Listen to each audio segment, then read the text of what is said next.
یہ اصل میں ہوا یہ تھا کہ میرے نانا جو تھے مولانا الہی بخش نام تھا ان کا، یہ بھی ڈیرہ غازی خان کے علاقہ راجن پور سے تھے. تو یہ کافی عمر کے ہو گئے، جب شادی بھی ہو گئی، بچی ہونے والی تھی یا ہوئی، تو یہ وہاں سے نکلے پڑھنے کے لیے. اور لودھرا میں ایک بڑا اچھا مدرسہ قائم تھا، تو وہاں وہ استاذ بھی بڑے معروف تھے، تو وہاں انہوں نے پڑھنا شروع کیا. تو تعلیم ان کی تقریباً ختم ہوئی نہیں، اب جاری تھی. تو ان کی اہلیہ کا انتقال ہو گیا، اب وہ بیٹی کو سنبھالنے والا کوئی نہیں تھا پیچھے. تو انہوں نے اپنے استاد سے کہا کہ جناب اب میں پڑھ نہیں سکتا آگے. استاد ان کی ذہانت سے بہت متاثر تھے، تو انہوں نے کہا کہ نہیں، ہم اس کا حل نکالتے ہیں. تو انہوں نے کم عمری میں اس بچی کا نکاح کر دیا اپنے بیٹے سے کہ وہ ہمارے گھر میں بھی رہ سکے، اور اپنی بیٹی جو ہے وہ میرے نانا کو بیاہ دیا.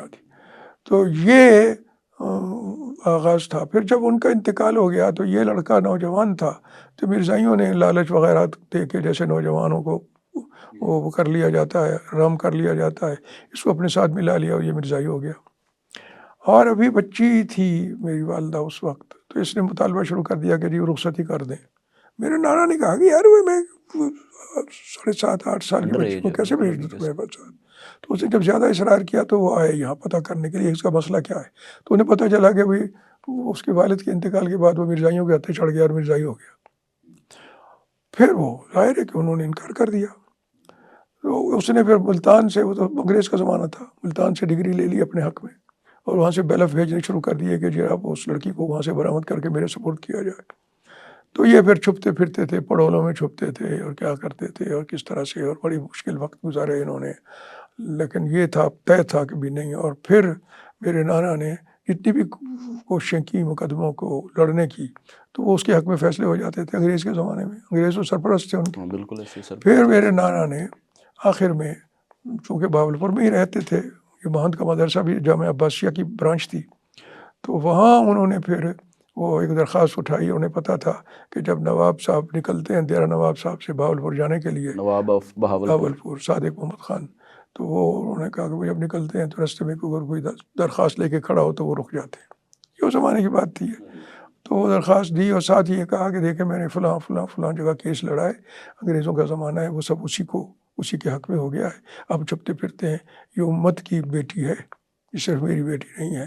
اب میں آپ کے پاس اس لیے آیا ہوں کہ اب میری تو بساط ختم ہو گئی، اب آپ مسلمان ہیں اور اللہ کا شکر ہے کہ ہمیں فخر ہے آپ پہ، تو اب آپ اس کیس کو آپ نے سنبھالنا ہے.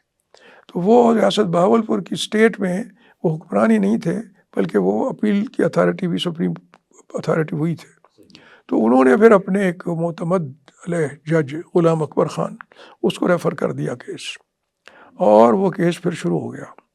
اور وہ کیس جب شروع ہوا تو ظاہر ہے کہ بھی دونوں طرف سے بہت زور لگایا گیا، ان کو بھی مزاحیوں کو بھی. تو ان کے بھی لوگ جو تھے وہ جو اس وقت چوٹی کے تھے وہ سارے آئے، اور ادھر سے چونکہ یہ زیادہ تر جامعہ عباسیہ کے اساتذہ بھی دیوبندی تھے، میرے والد میرے نانا بھی دیوبندی تھے، تو انہوں نے مولانا انور شاہ کشمیری رحمہ اللہ ان کو اور لوگ جو ان کے تھے ان کے ساتھی ان کو بلایا. لیکن یہ تیاری جو کروائی ہے اصل میں کیس کی، دلائل کی، وہ حضرت مولانا ثناء اللہ رحمۃ اللہ علیہ نے کروائی، کیونکہ وہ وہاں سے ان کا تعلق بھی تھا، وہ دیوبند میں پڑھے بھی تھے، ان سب حضرات سے تعلق بھی تھا، یہ بھی جانتے تھے، اور فیلڈ بھی تھا، وہ مناظر بھی بہت بڑے تھے. تو انہوں نے تیاری کروائی. لیکن بہرحال یہ مقدمہ جو ہے یہ اس اعتبار جتنے سے بھی یہ بڑے نام تھے ختم نبوت کے حوالے سے کام کرنے والے، سارے اس مقدمہ میں جو ہے نا جمع ہو کے انہوں نے کردار ادا شریک ہو گئے. اور بڑا کام یہ ہوا کہ جتنے دلائل وہ اپنے حق میں لا سکتے تھے مرزائی، سارے انہوں نے اکٹھے کیے اور ہر دلیل کا جواب دے دیا گیا.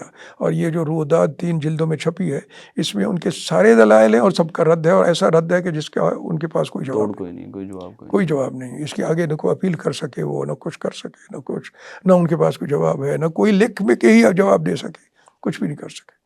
تو یہ ایک بہت بڑا کام تھا جو اللہ تبارک و تعالیٰ نے اس خاندان سے لیا.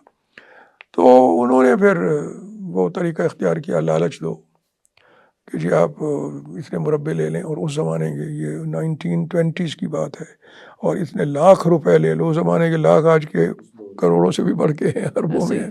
تو یہ اور اتنے مربے لے لو اور وغیرہ. وہ مربے اب بھی ان کے پاس ہیں، وہ ان کے جو ماند کے پاس اس کے ارد گرد کی زمین ہے، ماند اور چنی گوڑ کے درمیان، وہ مربے وہاں ہیں ان کے پاس، وہ مرزائیوں کے ہیں. تو وہ انہوں نے لالچ دی. تو انہوں نے اللہ کا شکر ہے کہ غریب لوگ تھے, ان کے پاس گاڑی کا کرایہ بھی نہیں ہوتا تھا بہاولپور جانے کے لیے. ٹوٹے ہوئے جوتوں سے باپ بیٹی یہ 3 دن پیدل چل کے بہاولپور جاتے تھے. لیکن اس کے باوجود انہوں نے, دونوں نے, بیٹی نے بھی اور باپ نے بھی, اور میرے نانا کہتے تھے کہ میری بیٹی نے مجھے مضبوط کیا. تو انہوں نے ٹھوک کر رکھا یہ سب لالچ, لاکھوں روپے جو آج کل کروڑوں نہیں اربوں کے ہیں, اور بڑے بڑے وہ جو ہیں مربع زمینوں کے, یہ اللہ نے ایک فضل دیا, اس کی رحمت ہے. اور یہ اس سے بڑا فضل کیا ہوگا کہ اپنے رسول صلی اللہ علیہ وسلم کی ختم نبوت کے لیے ان لوگوں کو چن لے, اور یہ ایک ایسی یہ کارروائی ہو کہ اس میں نہ صرف یہ کہ وہ جھوٹے ثابت ہو گئے, ان کے خلاف فیصلہ ہو گیا, ان کے پاس جواب بھی کوئی نہیں تھا, اور یہ دلیل بن گیا اور عدالتوں کے لیے.